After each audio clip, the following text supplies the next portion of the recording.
génération.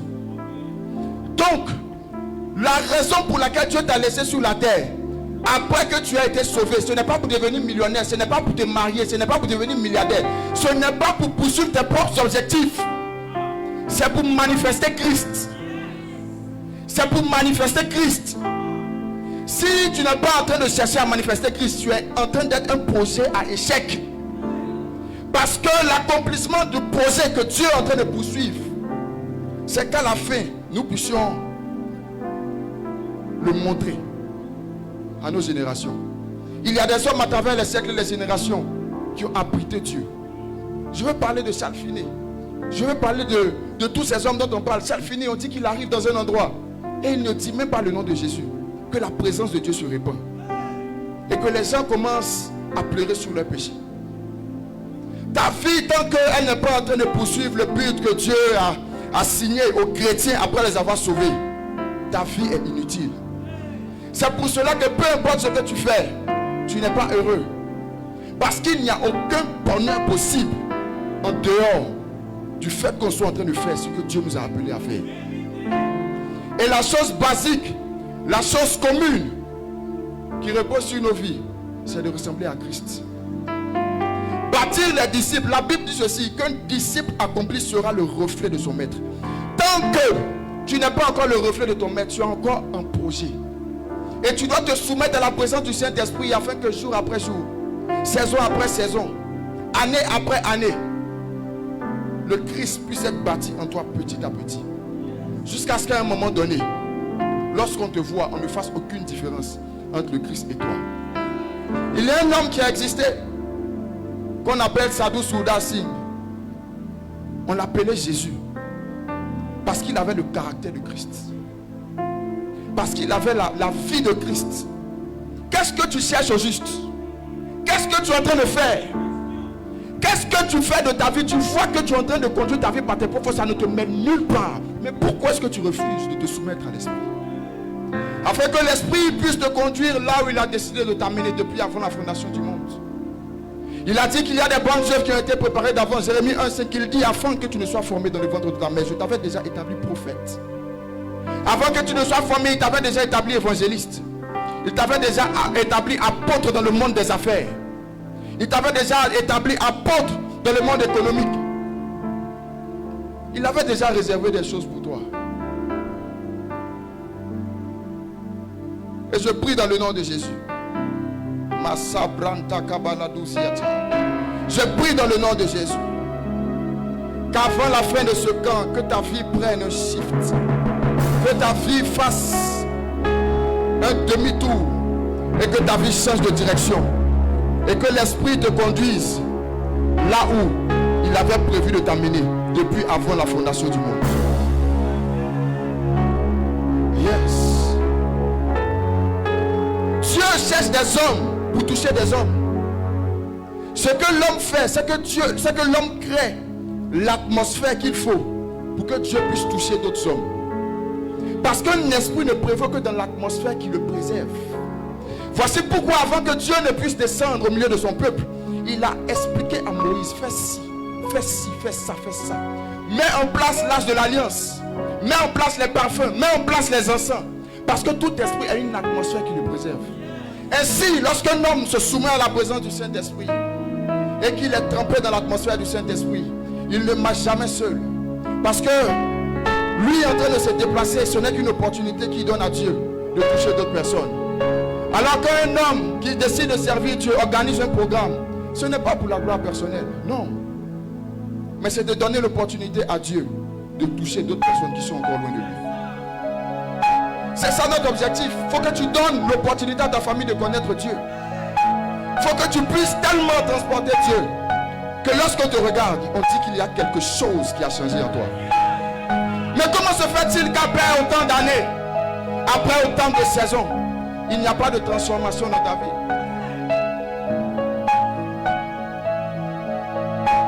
Comment se fait-il qu'après autant de temps, ta vie n'a pas changé? Ta vie ne donne pas envie aux gens de donner leur vie à Jésus.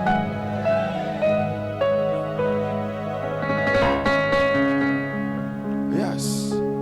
Mais le projet de Dieu, la finalité que Dieu poursuivait,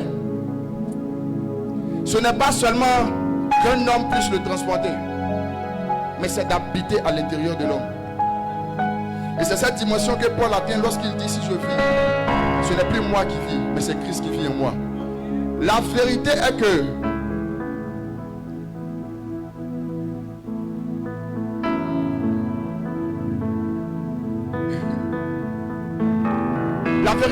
pour que l'esprit de Dieu vive dans l'homme, il faut que l'homme meure.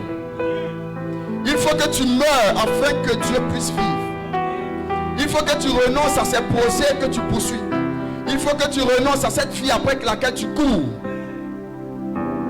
Voici pourquoi Jean-Baptiste, à un moment donné de son ministère, vous pouvez dire: il faut qu'il croisse et que je diminue. Parce que Dieu et l'homme ne peuvent pas cohabiter dans une même atmosphère. Je veux parler du temple humain.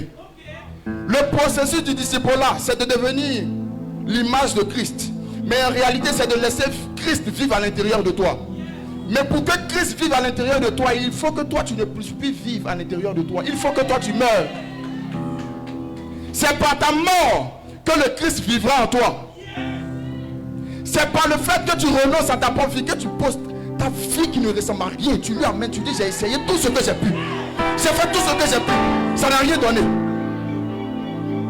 Maintenant, je t'amène ma vie. Je peux t'assurer qu'aucun être humain n'a le pouvoir de conduire sa destinée jusque là où Dieu a voulu. Aucun homme n'a reçu ce pouvoir. Ce n'est que l'Esprit de Dieu. Même pour trouver ton chemin, il dit dans le livre des Psaumes que celui qui s'appuie sur l'Éternel trouve en son cœur des chemins tout tracés. Pour trouver ton chemin, il faut que tu t'appuies sur l'Éternel. Il faut que le Christ soit formé en toi. Écoutez mes amis, nous sommes fatigués. Vous voyez, on se retrouve comme ça. On va finir de discuter des choses spirituelles. Mais tu vas retourner encore à ce que tu as laissé.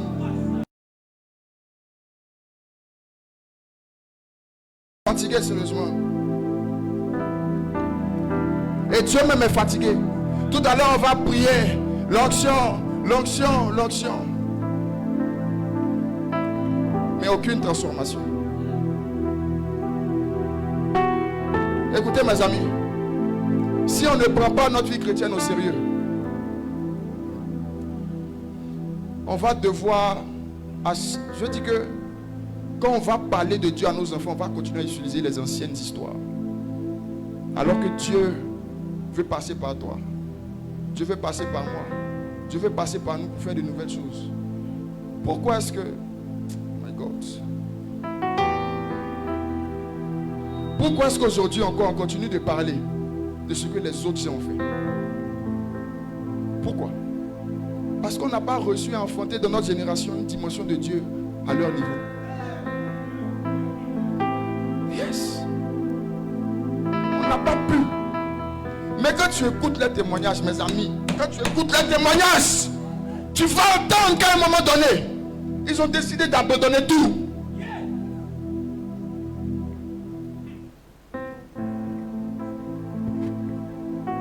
Ils ont décidé de tout laisser pour qu'ils puissent vivre.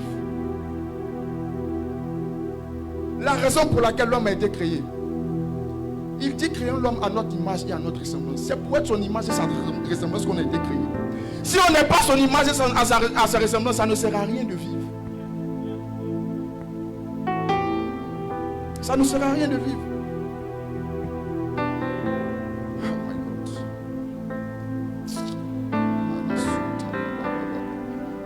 Je prie pendant que je suis en train de prêcher, que l'Esprit visite ton cœur sérieusement et sincèrement. Que ce programme ne soit pas un programme de plus. Que ce ne soit pas un programme de plus pour toi. Ta vie peut changer ici. La suite de ta vie peut être jouée ici et maintenant. Tout ce que l'Esprit veut, c'est des gens qui se soumettent à lui. Des gens qui se soumettent à lui. Jésus expérimente cela, il dit: c'est lui qui m'a vu, a vu le Père. Je veux qu'on dise ça de moi. Que celui qui m'a vu a vu Jésus. Pas d'abord pour les miracles et les prodiges. Parce que même les féticheurs guérissent les gens. Aujourd'hui, les gens ne sont pas étonnés de voir des miracles et des guérisons. Parce que les magiciens le font. Mais il y a une chose que les magicien ne peut faire imiter. C'est l'image de Christ. Et c'est là toute notre particularité.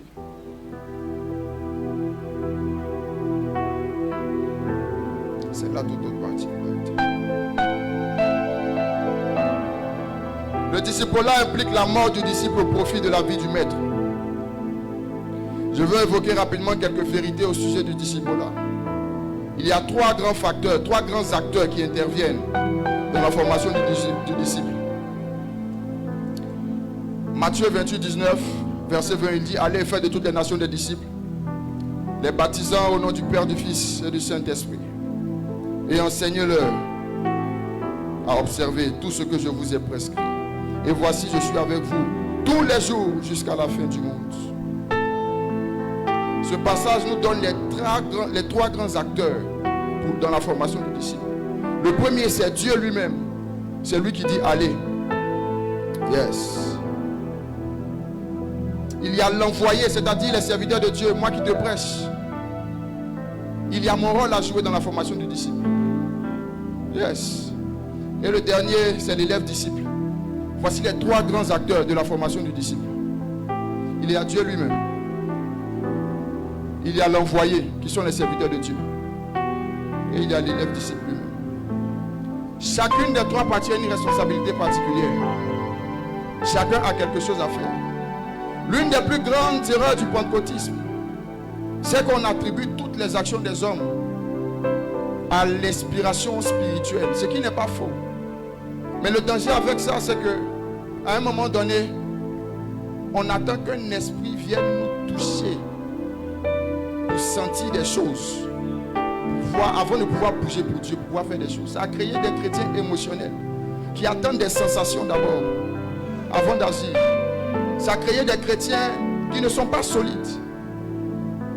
Des chrétiens qui accordent plus de valeur aux expériences spirituelles plutôt qu'à la parole de Dieu qui a dit allez.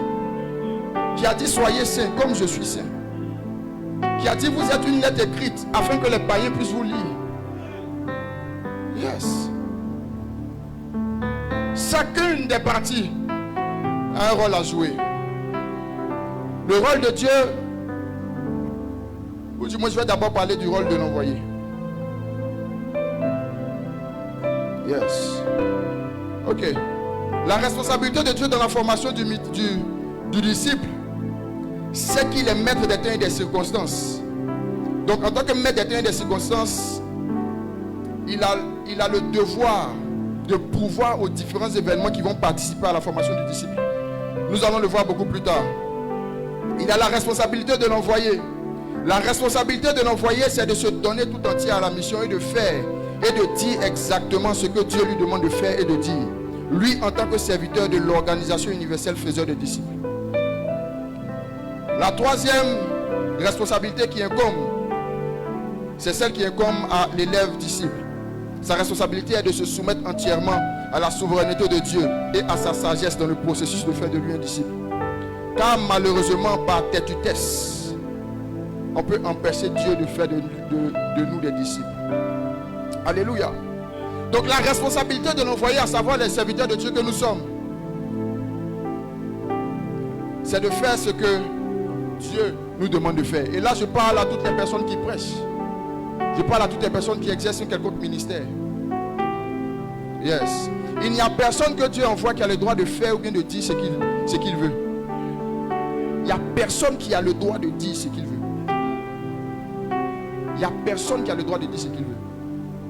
Donc quand Dieu te fait la grâce de parler à 2 personnes, 3 personnes, il faut prendre cela au sérieux. Parce que la doctrine que tu prêches a soit la possibilité de pervertir la destinée de quelqu'un, ou bien de la convertir, de la conduire dans la volonté de Dieu. Yes. Quand tu as l'opportunité de prêcher, cherche toujours la volonté de Dieu. Ne prêche pas tes blessures. Prêche le maître ici parce que tu n'as pas été plus blessé que lui. J'ai fait une prière à Dieu. J'ai dit Seigneur, ne me laisse jamais prêcher mes blessures une fois que je suis sur la chair. Ne me laisse jamais prêcher mes blessures. Si les gens me blessent, que ça s'arrête à la chair. Je ne veux jamais viser qui que ce soit dans la prédication. La chair est trop digne pour que je puisse y mêler mes émotions personnelles. Yes. Yes. Aujourd'hui, il y a des gens qui ne connaissent pas Dieu, qui sont convaincus que Dieu n'est pas venu pour eux. qu'ils doivent encore faire des sacrifices d'animaux. Pourquoi? Parce qu'un homme de Dieu leur a dit que c'est ce qu'il faut faire. Alors que la Bible a dit que nous n'avons été rachetés ni par de l'argent, ni par de l'eau, ni par du sang d'animaux, mais par le sang du Christ qui est tout suffisant. Yes. Il n'y a personne qui a le droit de faire ce qu'il veut faire. Si Dieu te dit va à gauche, va à gauche. Si Dieu ne t'a rien dit, arrête-toi, ne bouge pas. C'est ça. Un jour, lorsque j'étais en train de préparer l'année, le Saint-Esprit m'a dit, il y a un niveau dans le ministère, la protection d'un niveau dans le ministère réside dans l'exacte mesure à laquelle on se soumet à l'esprit. Si tu vas en dehors de sa volonté, tu es exposé. Yes. Zacharia Tanin Fouamam, un homme de Dieu du Cameroun, il a prêché sur les principautés et les dominations. Il dit de même qu'il y a la Trinité divine, il y a la Trinité satanique. Il y a le monde, il y a Satan et il y a ses principautés et ses démons. Il dit qu'il y a des principautés qui sont là pour s'assurer que les prédicateurs prêchent autre chose que la vérité. Donc il ne faut pas penser que tu es trop fort. Il ne faut pas penser que tu as trop compris. Il ne faut pas penser que ce que tu es en train de dire c'est forcément la vérité. Il faut mettre ça à la lumière de l'esprit. Parce que même ceux qui prêchent les hérésies là, ils se basent sur la Bible pour prêcher. Je peux prendre la Bible et puis t'expliquer comment est-ce que Moïse était un occultiste. On peut prendre la Bible et puis t'expliquer comment est-ce que Joseph a fait des incantations. On peut t'expliquer ces choses.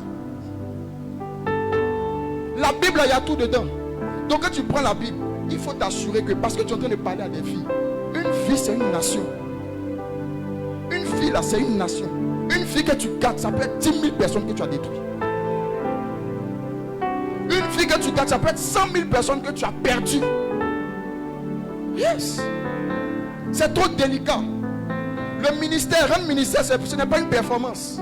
C'est une diffusion. Ce que tu es à l'intérieur de toi-même, ce que tu touches dans le secret, l'esprit avec lequel tu as une intimité, c'est celui que tu manifestes en public. Yes. Donc la meilleure manière pour nous de s'assurer d'être en train de diffuser la volonté de Dieu, la parole de Dieu et la vérité de Dieu, c'est d'être intime à lui. C'est d'être intime à lui. Il n'y a personne qui dit ce qu'il a envie de dire. Yes.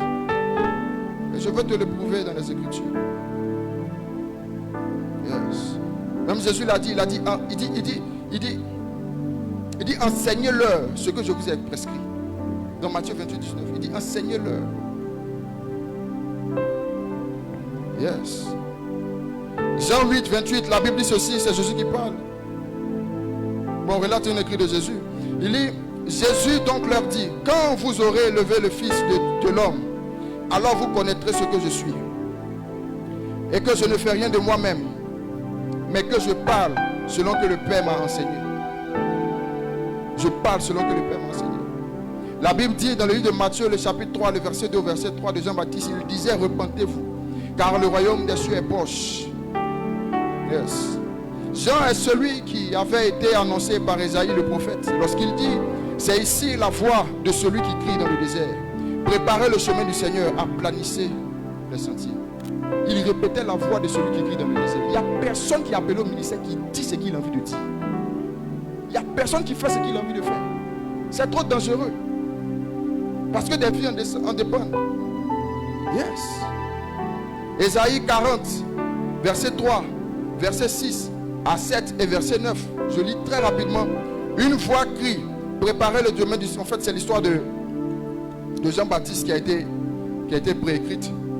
Préparez au désert le chemin de l'Éternel, aplanissez dans les lieux arides une route pour notre Dieu. Une voix dit, crie. Et il répond, que crierai-je? Que crierai-je? Que crierai-je? Il va prêcher quoi? Avant de venir ici, il va prêcher quoi? Yes. Il n'y a jamais quelqu'un, il n'y a rien comme, ok, ce thème-là c'est puissant. Ça, si je dis, ça va lever les foules. Tu es perdu, mon frère. Yes. Tu es perdu. On ne cherche pas ce puissant message. Quelquefois, ça peut être le message, il y a 100 personnes, et puis le message est pour une personne. Mais une personne que ça va toucher, tu vas devenir la personne la plus grande au ciel. L'ultime assaut, Rick Joyner écrit, il parle d'un homme. Il dit quand il est allé au ciel de son expérience, il a vu un clochard qu'il voyait dans son quartier. Il était assis près de Jésus. Donc il a demandé à Dieu, lui là, il a gagné combien d'âmes? La Bible dit, la Bible dit encore, Rick Joyner dit que Dieu lui a répondu qu'il a gagné une seule âme, il lui a donné son manteau. Donc quelquefois ce n'est pas par rapport à ce qui est apparent. C'est pas par rapport à l'apparent. Yes. Mais c'est de faire ce que Dieu attend de nous. Alléluia. J'entends pas ton amen. Yes. Verset 9. Il dit, monte sur une autre montagne, Sion, pour publier la bonne nouvelle. Élève avec force ta voix. Yes. Jérusalem, pour publier la bonne nouvelle. Élève ta voix, ne crains point. Dis aux villes de Juda, voici votre Dieu. On te dit ce que tu dois dire. Yes. Jonas 3:2. Lève-toi, va à Ninive, à la grande ville, et proclame-y la publication que je t'ordonne de publier. Yes. On peut encore citer beaucoup de choses. Aujourd'hui, le type de chrétien que nous voyons et dont nous nous plaignons est le résultat de ce que nous avons prêché. C'est pas parti d'ailleurs. Vous savez ce que Charles Finet disait? Charles Finet disait, si l'immoralité règne dans le pays, nous en sommes largement responsables. S'il y a une décadence de la conscience morale, le pupitre en est responsable. Si l'église devient mondaine et dégénérée, le pupitre en est responsable. Si la politique devient corrompue, le pupitre en est responsable. La stabilité d'un pays n'est pas le fruit des décisions de ses dirigeants. La responsabilité repose sur l'église. Mais aujourd'hui, qu'est-ce que nous faisons? Nous cherchons les gloires personnelles. Nous cherchons à réunir beaucoup de gens pour poster, pour dire qu'on en fait aussi. Nous prêchons tout sauf le message. Nous prêchons tout sauf la croix qui enfante la puissance du Christ sur la terre. Yes. Aujourd'hui, on est devenus tous des coachs en amour. On est devenus tous des coachs en amour. C'est-à-dire on a remplacé l'évangile par l'évangile de l'amour. Ça peut être drôle, mais c'est ce qui est responsable de ce que nous voyons. Que les prédicateurs abandonnent les messages qui sont inutiles au royaume et retournent au message de la croix. Yes. C'est ça la clé. On est là sur Facebook, on est là, on parle des gens. Regardez ce qui est en train de se passer. Ça finit dit que c'est parti d'ici, c'est parti de la chair. Ça dépend de ce qu'on prêche à la chair. Et tout le monde en est responsable. Yes. Mais le fait de dire et de savoir que, ou du moins de reconnaître d'abord sa responsabilité de faire ce qu'il convient de faire. En 2024, j'ai été invité à un programme, il y avait beaucoup de gens. Et j'ai dit, je vais prêcher des mystères. J'ai parlé des anges. J'ai parlé des messages mystérieux. J'ai à peine mentionné le nom de Jésus. Quand je suis rentré à la maison, j'ai senti une tristesse pendant 2 jours, 3 jours. J'ai demandé à l'esprit, qu'est-ce qui se passe au juste? Il dit, tu as eu l'opportunité de parler de moi. Tu as eu l'opportunité de parler à plus de 300 personnes, mais tu n'as même pas mentionné mon nom. Je me suis senti sale. Je me suis senti mal. Et à la suite de ça, il m'a dit, soigne ton enseignement. Il m'a dit, Aurel, soigne ton enseignement. Il est temps que nous soignions nos enseignements. Parce que c'est la doctrine qui bâtit d'abord les disciples. C'est ce que les gens entendent qu'ils deviennent. C'est ce que les gens entendent qu'ils deviennent. Laissons les messages. Les gens n'ont pas encore fini avec le monde. Pourquoi est-ce qu'on veut les prêcher les messages lourds? Il dit, enseignez-leur ce que je vous ai prescrit. C'est simple, face au ChatGPT. Demande-lui de te donner toutes les thématiques que Jésus a prêchées. Et puis enseigne aux gens que Dieu t'a donné. C'est ce qu'il a dit de faire. C'est ce qu'il a dit de faire. Oh my God. Seigneur, donne-nous, ralentis le temps, Seigneur. Yes. Aujourd'hui, on observe toutes sortes de messages, sauf la doctrine qui bâtit les disciples. On prêche sur les blagues, on fait des blagues. Il y a des gens, c'est leur ministère. Il y a des gens qui sont appelés à gagner des âmes par l'humour. Ça, parce que, voilà, hein? Il y a des gens qui sont appelés à ça. Voilà. Yes. Mais si tu sais que tu es appelé à faire le ministère dans les 5 ministères, il faut faire ce que Dieu t'a dit de faire. Il faut laisser l'humour, il faut laisser ça. Il faut rester concentré. En marketing, il y a quelque chose qu'on appelle le branding. Ça veut dire que la manière dont tu te présentes, c'est comme ça que tu te prends. Quand tu te joues les immatures, le jour où tu vas vouloir être sérieux à propos de l'évangile, ils ne vont pas te lire. Ça prendra le temps que ça faut. Mais prêche ce qui est juste. Ne fais pas ça à cause des likes. Ne fais pas ça à cause des vues, à cause des partages. Fais ça parce que c'est ce qu'il convient de faire. À un moment donné, quand Dieu va décider de ramener son peuple à l'essentiel, le peuple va venir t'écouter. Yes. Est-ce que tu peux me donner ton meilleur amen? Yes. Alors la vie du maître passe par la mort du disciple, de l'élève disciple. Et à ce niveau, il y a 3 saisons dans le processus. Je vais courir parce qu'on a plus trop de temps. La naissance dans le royaume, première saison. Tu dois naître pour mourir. Tu dois naître dans l'esprit pour mourir. Yes. Et cela est soutenu par la filiation. On remarque ça avec Jésus lorsqu'il dit: celui-ci est mon fils bien-aimé, écoutez-le après son baptême. Yes. Et la Bible dit dans le livre de Galates, le chapitre 4, verset 6, et parce que vous êtes fils, Dieu a envoyé dans nos cœurs l'esprit de son fils, lequel crie Abba Père. L'une des fonctions premières du Saint-Esprit, c'est de crier Abba Père, c'est-à-dire de te convaincre que tu es fils de Dieu. Parce qu'il est important que tu crois et que tu acceptes que tu es fils de Dieu pour pouvoir tenir dans la suite. Yes. C'est parce que tu sais que tu es fils de Dieu que Dieu t'aime. Que quand l'esprit va te conduire dans le désert, tu ne vas pas penser que Dieu t'a abandonné. Il est impératif que tu saches que tu es fils de Dieu. Il faut que tu sois convaincu. L'une des fonctions du Saint-Esprit, c'est de te convaincre que tu es fils de Dieu. Il dit, en Galates, le chapitre 2, il dit que l'Esprit crie en nous Abba Père. L'Esprit est venu pour nous convaincre qu'on est fils. Parce que si tu n'en es pas convaincu, quand les problèmes vont arriver, tu vas penser que Dieu t'a abandonné. Et c'est ce qui se passe aujourd'hui. Il y a des gens qui ont été pasteurs pendant des années. Et puis après, ils disent que non, Dieu n'a rien fait pour eux. Mais celui qui est en Christ, les difficultés, ce n'est pas enfin, c'est un processus. C'est un processus. En fonction de là où tu vas, il y a ta dose. Il y a ta dose. Mais pour ça, il faut que tu sois convaincu que tu es fils. Je viens te dire que tu es fils de Dieu. Jésus t'aime, mon frère. Jésus t'aime, ma soeur. Donne ta vie à Jésus si tu n'as pas encore fait. Jésus t'aime, il est venu pour toi. Ok, on évolue. Deuxième saison, c'est le désert et la solitude. C'est la saison où le disciple meurt et où le maître naît, ou du moins commence à prendre vie dans le corps du disciple. Yes. Où le maître tue dans la vie du disciple tout ce qui pourra l'empêcher d'être vu au temps marqué. Pendant cette saison, Dieu nous tue à l'amour des hommes. Dieu nous tue à l'amour des hommes. Vous savez, lorsque Dieu, dans le processus de Dieu de faire de nous des disciples, il faut que Dieu puisse nous tuer à l'amour des hommes. Parce qu'une personne qui n'est pas morte à l'amour des hommes est une personne dangereuse. On ne peut pas lui faire confiance. C'est ce qui s'est passé avec Saül. Saül n'était pas mort à l'amour des hommes. Voici pourquoi même quand Samuel est venu lui dire que Dieu t'a pris l'onction, il dit ok, Dieu m'a pris l'onction, c'est pas grave. Mais s'il te plaît, viens te tenir encore devant moi auprès du peuple. Afin qu'il ne sache pas que Dieu n'est plus avec moi. Tout ce qui l'intéresse, c'était le peuple. Et aujourd'hui, tout ce que tu fais, est-ce que c'est pas pour être vu des hommes? Tout ce que tu fais, est-ce que c'est pas pour être apprécié? Est-ce que c'est pas à cause de l'approbation? Yes. On peut faire tous les mêmes choses, mais les motivations diffèrent. C'est les motivations qui déterminent leur poids dans l'éternité. La Bible dit que ceux qui font les choses pour les hommes, ils ont déjà reçu leur récompense. Yes. Donc quand Dieu, je prie pour toi, que Dieu t'aime suffisamment pour ne pas te laisser faire ce que tu veux. Que la puissance de Dieu soit tellement contraignante,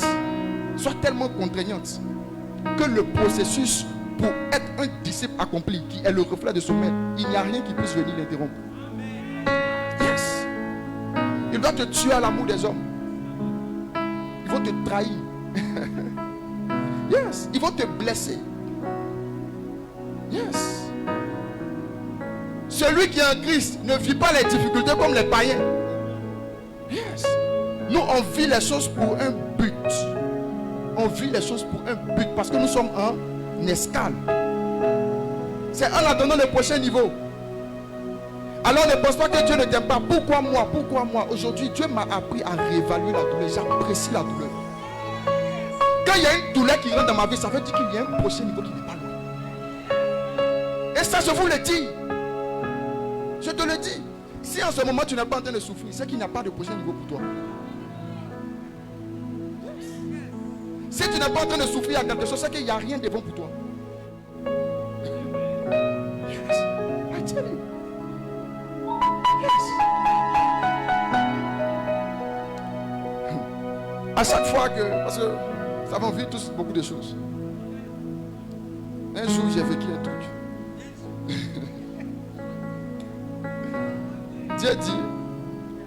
Dieu m'a dit en fait, c'est parce que je te veux plus de ma présence que j'ai fait qu'il te fait ça. Il est prêt à tout pour t'avoir dans sa présence. C'est ce qu'il dit dans Amos. Il dit, je l'ai attiré au désert pour parler à son cœur. Yes. Je l'ai attiré au désert pour parler à son cœur. Tu ne souffres pas pour rien. Moi-même, tu me vois arrêter là. Quand ma maman a pris ma grossesse, mon papa dit, il veut faire 3 enfants. Il ne veut pas 4. Donc mon papa ne s'est pas occupé de la grossesse jusqu'à terme. Yes. Mais un enfant, il vit depuis le ventre de sa mère, il entend tout. Son sein resté dans son subconscient. Mais Dieu m'a expliqué la raison pour laquelle il a fait ça. Il y a une raison derrière ce que tu vis. Il faut que tu meurs à ça. Il faut que tu meurs. Il faut que tu meurs. Il faut que tu meurs. Que Dieu te tue. Donne-moi ton meilleur amen. Que Dieu te tue à l'amour des hommes. Yes. Il va te séparer des gens que tu aimes. Yes. Il va te séparer des gens que tu aimes. J'ai regardé un film, La Maison de David. David, le personnage David dedans disait que l'onction c'est l'appel à la solitude. Si effectivement il est vrai que tu vas quelque part loin avec Dieu, il y a une saison, il va se débrouiller pour que tu sois seul. Yes. Donc faut pas toujours courir après les gens. Parce qu'à chaque fois que tu cours après les gens alors que Dieu les éloigne de toi, tu es en train de retarder la saison. Tu es en train de retarder la saison. Bâtir les disciples. Je veux lire rapidement le psaume 88. Pour moi, c'est mon psaume préféré. Tous les consacrés vont vivre psaume 88. Ah, God. Ce Dieu-là. Oh my God. Ah, mon ami, ta Bible là. Bon, attends. Voilà. Le psaume 88. Écoutez ce que David dit. Cantique, psaume des fils de Corée, au chef des chantres, pour chanter sur la flûte, cantique des membres des Zrakites. Éternel Dieu de mon salut, je crie jour et nuit devant toi. Que ma prière parvienne en ta présence. Prête l'oreille à mes supplications, car mon âme est rassasiée de maux et ma vie s'approche du séjour des morts. C'est l'homme selon le cœur de Dieu qui fait cette prière. Il dit, je suis mis au rang de ceux qui descendent dans la fosse. Je suis comme un homme qui n'a plus de force. Je suis étendu parmi les morts, semblable à ceux qui sont tués et couchés dans le sépulcre, à ceux dont tu n'as plus le souvenir. Quand tu es un consacré, quand tu es une personne qui est sur le chemin du disciple, à un moment donné, tu vas avoir l'impression que Dieu t'a oublié. Tu pries, il ne répond pas. Qui a déjà vécu ça ici? Tu pries, tu as l'impression qu'il n'est pas là. Tu as l'impression même qu'il est fâché contre toi. David a vécu ça. La Bible a été écrite pour notre édification. Il dit, et qui sont séparés de ta main. Tu m'as jeté dans une fosse profonde, dans les ténèbres, dans les abîmes. Ta fureur s'appesantit sur moi. Et tu m'accables de tous les flots. Tu as éloigné de moi mes amis. Yes. Tu m'as rendu pour eux un objet d'horreur. Il y a quelque chose qui va faire que tes amis vont te prendre en horreur. C'est Dieu qui fait ça parce qu'il t'a mis à part pour un processus. C'est Dieu qui fait, ce n'est pas un démon. Quelquefois, quand tu chasses et tu vois que la chose ne change pas, il faut te poser la question de savoir qui est derrière ça. Il se trouve que c'est la main de l'Éternel. Yes. Tu as éloigné de moi mes amis. Tu m'as rendu pour eux un sujet d'horreur. Je suis enfermé et je ne puis sortir. Mes yeux se consument dans la souffrance. Je t'invoque tous les jours, ô Éternel. J'étends vers toi les mains. Est-ce pour les morts que tu fais des miracles? Ok. Bon, il en a parlé encore après. Yes. Je suis malheureux et moribond dès ma jeunesse. Je suis chargé de tes terreurs. Je suis troublé, tes fureurs passent sur moi. C'est une personne, selon le cœur de Dieu, qui fait cette prière. L'une des manières, vous savez, Dieu est tellement déterminé à faire de nous des disciples, à arriver à ce niveau-là où il peut enfin vivre en nous, qu'il est prêt à tout. Il est tellement déterminé, peu importe le prix. Peu importe le prix. Même Joseph, c'est parce que le gars qui devait l'introduire auprès de Pharaon était en prison que Dieu l'a envoyé en prison. C'est parce que le gars, en fait, celui qui l'a acheté là, qui l'a amené au palais là, c'était pas le bon gars. Le bon gars, il était en prison. Donc comme Dieu il était décidé à le faire entrer dans sa destinée, Dieu l'a envoyé en prison afin que le gars qui peut le recommander auprès de Pharaon puisse le rencontrer. Yes. Aujourd'hui, avec du recul, écoutez mes amis, le temps nous manquera, j'ai vécu beaucoup de choses. Avec du recul, je me rends compte que tout ce qui nous arrive contribue à quelque chose. Je vous le dis, peut-être qu'aujourd'hui tu ne comprends pas, mais garde cette parole-là dans le coin de ta tête. Ce que tu vis là, il y a un but derrière cela. Seigneur, aide-nous à endurer. Aide-nous à endurer. Il va te tuer à l'arrogance. Ce qui faisait ta gloire, il va te la prendre. Il va te les prendre. Il va te tuer à l'envie. Quand Dieu veut te tuer à l'envie, il t'immobilise. Tout ce que tu fais, ça ne marche pas. Yes. Tout ce que tu fais là, ça ne marche pas. Yes. Ta famille, on dit que non, telle personne a commencé à travailler ici. Ils ont commencé à faire, mais toi, Dieu t'immobilise. Tout ce que tu fais, ça ne donne pas. Tu fais champ, ça se gâte. Tu entreprends, ça se gâte. Tout ce que tu fais, ça ne marche pas. Il va te laisser regarder les gens aller. Au moment, jusqu'au point où tu vas te dire, ça ne fait rien, c'est pas grave. Yes. Il va te tuer à l'envie. Il va purifier tes motifs. Yes. C'est Dieu. C'est Dieu là, lorsqu'il t'aime, il détruit ta vie. Il détruit ta vie. Yes. Alors, la troisième étape, la troisième saison qui enfante le disciple, c'est la contemplation. 2 Corinthiens 3, 18, la Bible dit ceci, que lorsque nous le contemplons, nous devenons la même image. Rapidement, on n'a plus beaucoup de temps. Il y a 2 exemples bibliques qui montrent cela. Pierre, lorsqu'il regardait Jésus dans les yeux, il a été capable de devenir comme Jésus, au point de marcher sur les eaux comme lui. Lucifer, lorsqu'il regardait, parce que la Bible dit qu'il avait une position très particulière par rapport au couronne de Dieu. Ça veut dire qu'il voyait les anges, il voyait Dieu, à une dimension à laquelle les autres anges ne voyaient pas Dieu. Et s'il est vrai que ce que tu contemples, tu deviens, Lucifer a commencé à devenir un peu, petit à petit comme Dieu. Voici pourquoi il était capable de prendre avec lui un tiers des anges. Parce que ces anges l'ont vu en lui Dieu. À force de contempler Dieu, il est devenu littéralement Dieu. Yes. Mais il y a un seul Dieu. La puissance de la contemplation. Yes. Que Dieu te bénisse. Je veux qu'on se lève.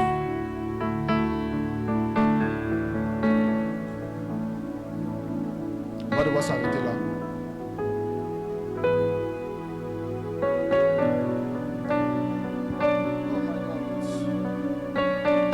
Tu vas mettre une main sur le cœur. Mettre une main sur le cœur et parler à ton Dieu.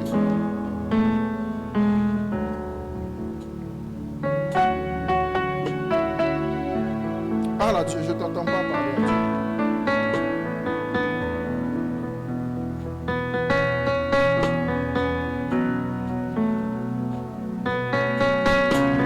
Je ne t'entends pas parler à Dieu.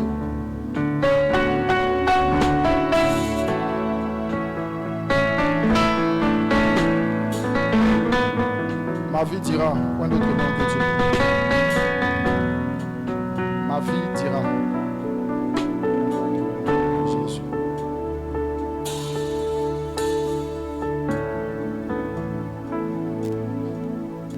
Ma subra katala brando zuzavala kila ni mahaza. Radakabash kabrando selefrintal kaba aktala kabarianto sele de vezida. Ombre sisifra aktalanas. Rababa shata kabahaya. Le brasus evre ektele kebanos. Mande Brezizivra Achala Cabanes.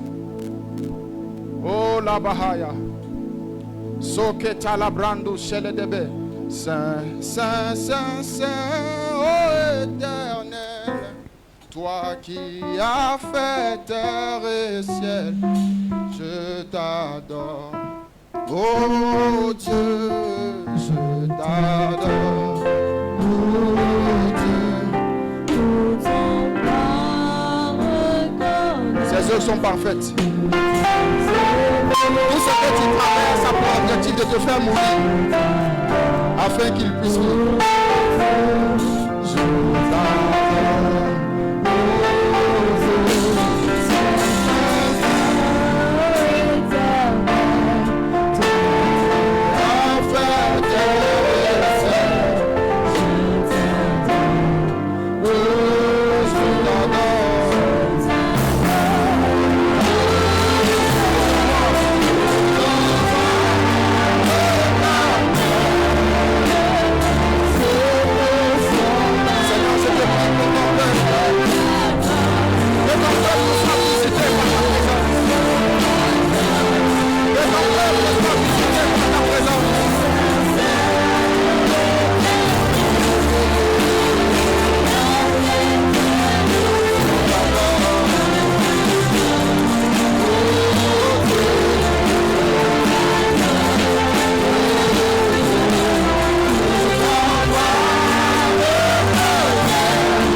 Esprit de guérison, Saint-Esprit de guérison, visite ton peuple maintenant dans le nom de Jésus.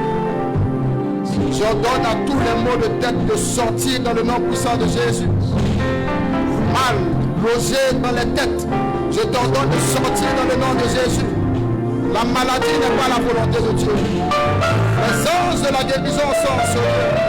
en train de visiter la foule, en train de toucher les malades dans le nom de Jésus. Les malades des cieux sont restaurés dans le nom puissant de Jésus. On avait diagnostiqué que tu irais à l'opération. Le regard de l'esprit vient de retirer le mal. Il vient de retirer le mal dans le nom puissant de Jésus. Tu as fait un mal à la hanche. Tu as fait un mal à la hanche. Maintenant l'esprit vient et te visite. Voici, il te saigne, il te prend par la hanche comme pour te saigne de force. Il retire le mal dans le nom de Jésus.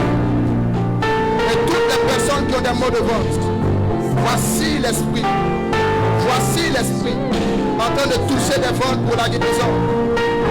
Toucher les ventres pour la guérison. Toucher les ventres pour la guérison.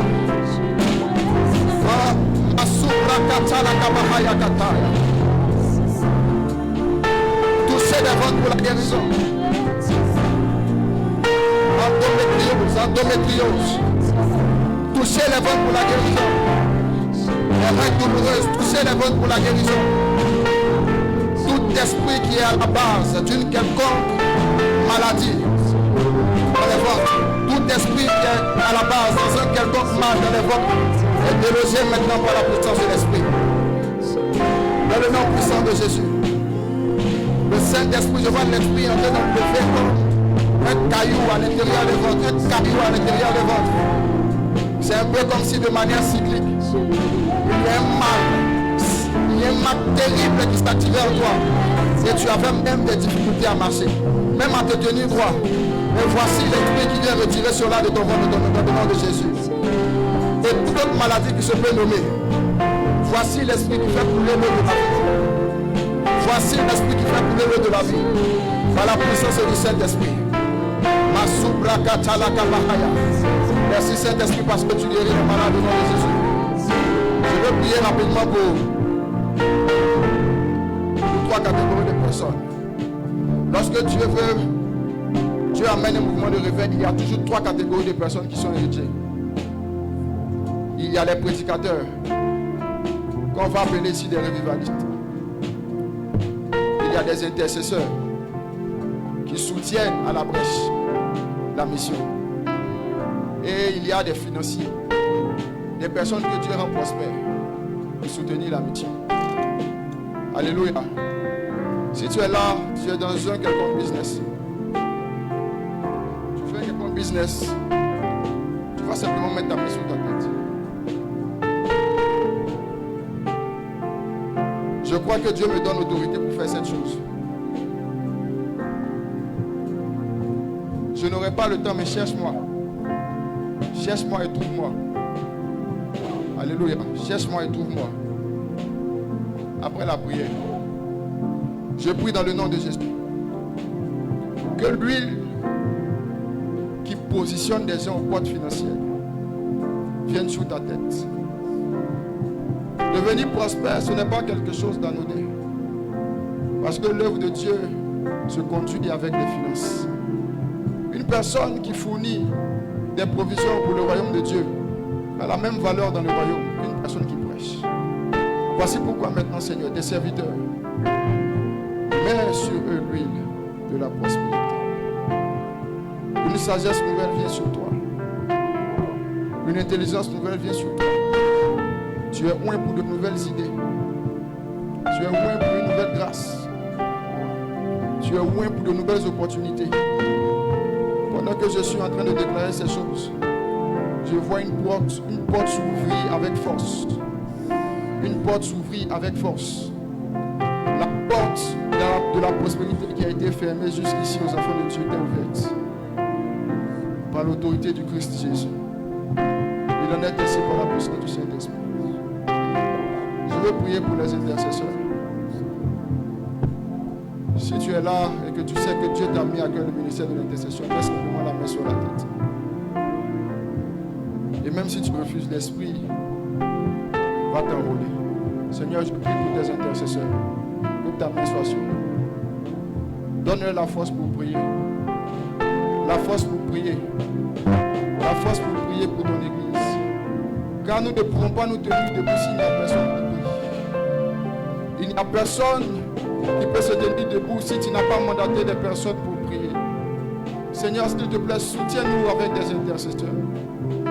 Afin que la pertinence de notre doctrine puisse demeurer. Afin que la véracité de ce que nous prêchons puisse demeurer. Qu'à cause des intercesseurs que tu oins, ceux qui a fait tomber, ceux qui sont venus avant nous, ne nous fassent pas tomber. Ceux qui sont tombés avant nous ne puissent pas nous affecter. Seigneur, nous te prions. Où est ces personnes? Dans le nom de Jésus. Merci pour ta grâce, merci pour ta fidélité. Seigneur, je veux te prier pour toute personne à qui tu donnes l'évangile à prêcher. Seigneur, je te prie pour tes prédicateurs. De même que David pouvait prier dans le psaume 51, afin que tu lui donnes un esprit de bonne volonté. Donne à tous les prédicateurs un esprit de bonne volonté, afin de prêcher ce qu'il convient de prêcher, afin de dire ce qu'il convient de dire, afin de se tenir debout, d'aller même dans les régions les plus reculées de la terre, pour aller annoncer ton évangile. Merci Jésus pour ta grâce. Merci pour ta fidélité. Dans le nom puissant de Jésus. De la nette ainsi, je veux que tu acclames puissamment Jésus.